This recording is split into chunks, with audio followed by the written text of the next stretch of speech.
အခုကျွန်တော်တို့ computer vision library နဲ့နည်းနည်းကစားကြည့်အောင်ကျွန်တော်တို့color အမဲကျွန်တော်တို့အမဲအောင်ကျွန်တော်တို့ပုံတစ်ပုံကျွန်တော်တို့ဖန်တီးမယ်ပြီးရင်ကျွန်တော်တို့ track bar လေးဆွဲပြီးကျွန်တော်တို့ BGR ကစားကြည့်အောင်အဲ့အတွက်computer vision library မှာ create track bar ဆိုတဲ့ function နဲ့ sorry method နဲ့နောက်တစ်ခုက track bar ရဲ့ position ကိုပြန်ရယူနိုင်တဲ့ get track bar position ဆိုတဲ့ method လေးတွေပါပါတယ်အဲ့နှစ်ခုကိုသုံးပြီးတော့ကျွန်တော်တို့ပုံတစ်ပုံမှာ BGR တွေကိုကျွန်တော်တို့ရော့ဆက်တာအောင်ကြည့်အောင်ဒါဆိုရင်ဒါခုနက program အခွန်ပါပဲဘာမှမရှိထားပါဘူးတော့ဒီ I am to show ဆိုတဲ့ဟာတွေကျွန်တော်ဖြတ်လိုက်မယ်လိုရာတွေအကုန်လုံးဖြတ်လိုက်မယ်ကျွန်တော်တို့ကအခု non-binary နဲ့0တွေပဲရှိတယ်512 512 3 color channel တခုကျွန်တော်တို့ဖန်တီးတယ်အဲ့တော့ကျွန်တော်တို့ window name လေးတခုဖန်တီးရအောင် file တော့မှာ indent နေတော့ queue site ပါ main function ပြီးရင် tab တခုစာတစ်ခုစာလောက်ခြံထားမှာပဲ main function ထဲမှာရေးရလို့တက်ရောက်ပါတယ် file ကိုရေးတဲ့နေရာမှာမှားလို့ရှိရင်ကုတ်ကလုံးမှာမဟုတ်ပါဘူးအဲ့တော့ကျွန်တော်အခုရေးပြီး open cv color palette ဒီပေါ့နော် bgr col color b a d d e something ထားပါတော့เนาะအဲ့တော့ကျွန်တော်ဒီမှာ window name လေးတစ်ခုရေးတယ်ပြီးတော့ကျွန်တော်တို့ name window လေးတစ်ခုပေးမယ် cv2 name window အဲ့ဒါကကျွန်တော်တို့ window name ပဲပေါ့ဒါကတော့ c++ နဲ့ဆင်ပါတယ်ကဲပြီးကျွန်တော်တို့ track bar လေးတစ်ခုဖန်တီးအောင် cv2.create track bar ဆိုတဲ့ method ကိုသုံးမယ်စီ create track bar ကိုကျွန်တော်နာမည်ပေးလိုက်မယ် b blue color အတွက် bgr ဆိုတော့ track bar သုံးခုဖန်တီးပြီးကျွန်တော်တို့ဖန်တီးမယ်ဒီ window name ဆိုတဲ့ပုံမှာပဲကျွန်တော်တို့ဖန်တီးမယ်ပြီးတဲ့အခါကျတော့ကျွန်တော်တို့ color ထည့်မယ်0ကနေ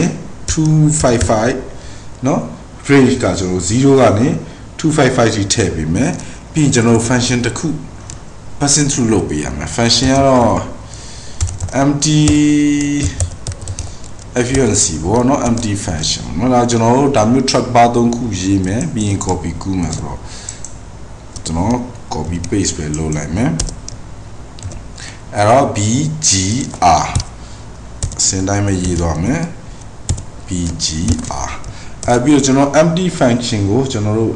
define နဲ့လုပ်ရေးထားပြီဆိုတော့ကျွန်တော် empty function ကိုကျွန်တော်တို့သွားပြီးတော့သတ်မှတ်ပေးဖို့လိုမယ်အဲ့တော့အပေါ်မှာ definition function တစ်ခုသတ်မှတ်မယ် define empty function ဆိုပြီးတော့ဘာမှမရေးဘူး pass လုပ်ပေးလိုက်မယ်ဒီတိုင်းမှာ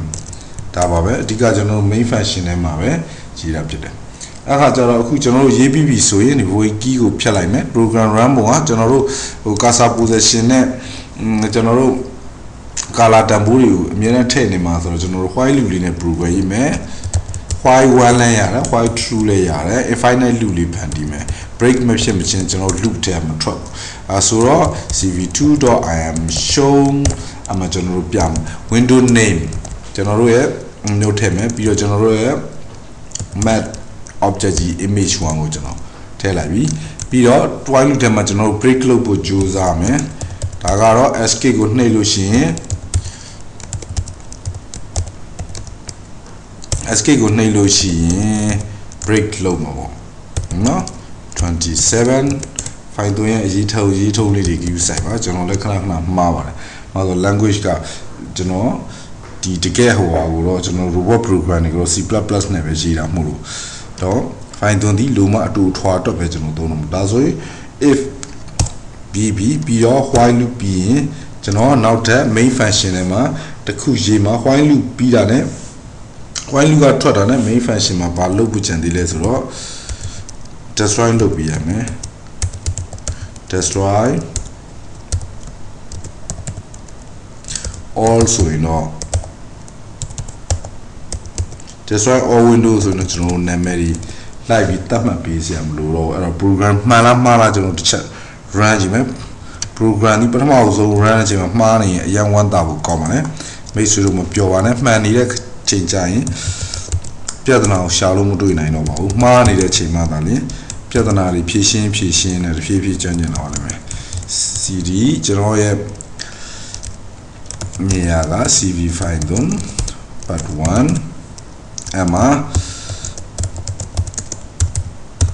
all ပဲပေးလိုက်ပါမယ်အဲ့တော့ကျွန်တော် run ကြည့်မယ်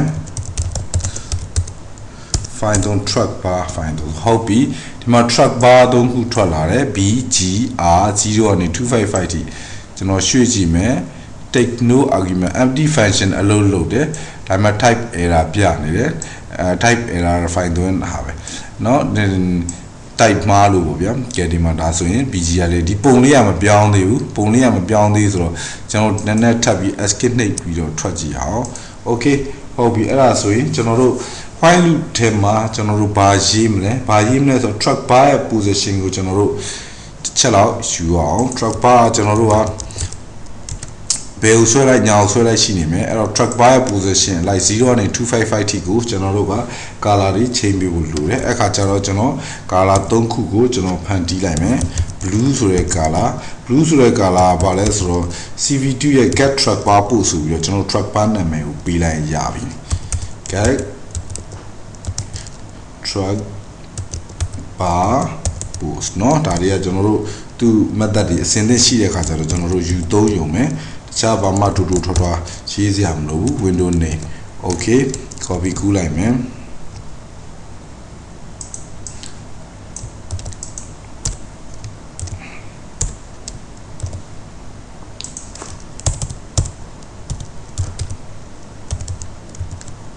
green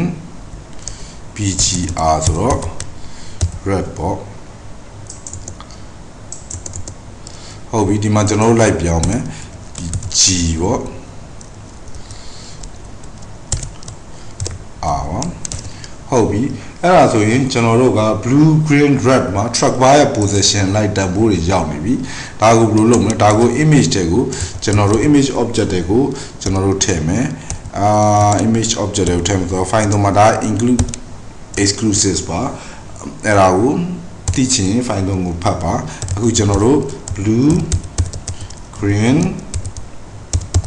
red ဟုတ်ပြီကျွန်တော်တိုင်းထည့်လိုက်ပြီပြီးတော့ဒီ back လုပ်ဖို့အတွက်ကျွန်တော်နည်းနည်း blue green red တွေကဘာတွေဖြစ်နေလဲကျွန်တော်တစ်ချက်ကြည့်ရမယ် blue တန်ဖိုးရယ် green တန်ဖိုးရယ် red တန်ဖိုးရယ်ကျွန်တော် print ထုတ်ကြည့်မယ်ကဲ okay program ကိုတစ်ချက်ကြည့်ရအောင်